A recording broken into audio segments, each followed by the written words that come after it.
नमस्कार शेतकरी मित्रांनो.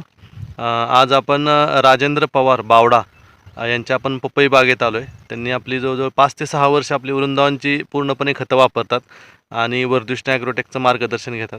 तर त्यांना आपण विचारू की त्यांनी जे विविध पिकांसाठी आपली वृंदावनची खतं वापरलेत त्याचा कसा रिझल्ट आला, आणि आपण आता त्यांच्या पपईच्या बागेत आहे. नमस्कार. नमस्ते. आपण जे वृंदावनची खतं वापरताय त्याचा कसा रिपोर्ट आपल्याला वाटतं? तर 5 ते 6 वर्ष झालं तुम्ही वापरता वेगवेगळ्या पिकांसाठी. मला वाटते तुमचं हे कांदा आहे, ऊस कांदा, आहे, ऊस पपई. आहे, पपई आहे. तर तुम्हाला काय वाटतं की ही खतं चांगली आहेत का?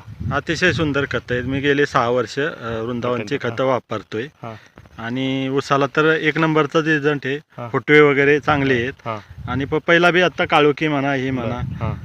अतिशय सुंदर आलेली आहे. आणि कांद्यांसाठी वर पण वापर. कांद्याला बी काळोखी चांगली आहे आणि आणि कांदा साईज बनती या कांद्याची चांगली आणि नाचण्याचं प्रमाण कमी फार कमी होत आहे. म्हणजे आपण टिकावून क्षमता वाढती या कांद्याची टिकाऊ क्षमता वाढते. वाढते. माझा अजून कांदा गरवा तसाच आहे. बरं, हो ना. वृंदावनची म्हणजे मागच्या वर्षी गेल्या वर्षीचा कांदा मार्च मध्ये काढलेला अजून पडून तसाच आहे. तरी पण त्याला आपण काय नाही, वृंदावनची खतं वापरली, वृंदावनची पण खतं. ते जे आता तुमचा कांदा नाचत नाही किंवा सडत हो, नाही, हो. हा रिझल्ट वृंदावन खताचाच आहे का अजून काय नाही, बदल?